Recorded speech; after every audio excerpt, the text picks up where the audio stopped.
জাতিসংঘের সাধারণ পরিষদের অধিবেশনের ভাষণে অন্তর্বর্তী সরকারের প্রধান উপদেষ্টা ডক্টর মোহাম্মদ ইউনূস নির্বাচনের প্রস্তুতি সম্পর্কে জানাবেন বলে জানিয়েছেন প্রধান উপদেষ্টার প্রেস সচিব শফিকুল আলম। মঙ্গলবার স্থানীয় সময় দুপুরে ম্যানহাটনের গ্র্যান্ড হায়াত হোটেলে সাংবাদিকদের সঙ্গে আলাপকালে তিনি একথা বলেন। এদিকে অন্তর্বর্তীকালীন সরকারের প্রধান উপদেষ্টা ডক্টর মোহাম্মদ ইউনূস জাতিসংঘ সদর দপ্তরে ৮০তম জাতিসংঘ সাধারণ পরিষদের অধিবেশনের ফাঁকে একাধিক বৈঠকে অংশ নেন এবং শীর্ষ বিশ্ব নেতাদের সঙ্গে মতবিনিময় করেন।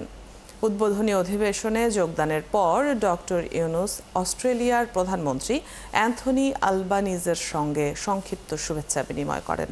সংস্কার, ফেব্রুয়ারিতে নির্ধারিত বাংলাদেশে আসন্ন সাধারণ নির্বাচন সহ বিভিন্ন বিষয়ে আলোচনা হয় দুই নেতার মাঝে। এছাড়া নেদারল্যান্ডসের রানী ম্যাক্সিমা, বেলজিয়ামের রানী ম্যাথিল্ড, যুক্তরাজ্যের সাবেক প্রধানমন্ত্রী গর্ডন ব্রাউনও, IMF ব্যবস্থাপনা পরিচালক ক্রিস্টালিনা জর্জিয়েভা, বিশ্ব স্বাস্থ্য সংস্থার মহাপরিচালক, চিলির সাবেক প্রেসিডেন্ট এবং উরুগুয়ের বর্তমান পররাষ্ট্রমন্ত্রী প্যারিসের মেয়রও ছিলেন।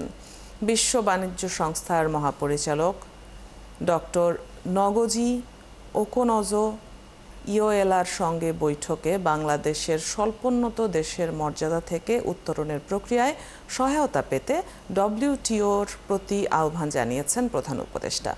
এছাড়া যোগ দেন ওয়ার্ল্ড ইকোনমিক ফোরামের sideline বৈঠকেও।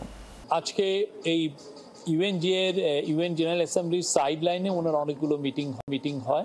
Australian prime minister Anthony অ্যালবেনিজের সাথে বেশ কিছু সময় কথাবার্তা হয়। ওনারা এই পুরো মিটিংগুলোতে আমাদের আর তাদের মধ্যে যে মিউচুয়াল যে ইস্যুগুলো আছে সেগুলো ছাড়াও ইলেকশনের বিষয় আসে, রিফর্ম আসে এবং বিশেষ করে অ্যান্থনি অ্যালবেনিজের সাথে বাংলাদেশি যে কমিউনিটি অস্ট্রেলিয়ায় আছে তাদের বিষয়েও আলাপ হয়। ফেব্রুয়ারিতে ইলেকশন হতে পারে না, ফেব্রুয়ারিতে ইলেকশন হবে, হ্যাঁ, ফেব্রুয়ারির প্রথমার্ধে। তো সেই বিষয়টাও জানানো এবং সেই যে আপনি 15 বছরের যে মিসরুল, যেই ধরনের অপকর্ম করা হচ্ছে সেগুলোর থেকে বাংলাদেশের যে ডেমোক্রেটিক ট্রানজিশনের জন্য কি কি কাজ এই গভর্নমেন্ট করছে সেই কাজগুলোও সবাইকে জানানো।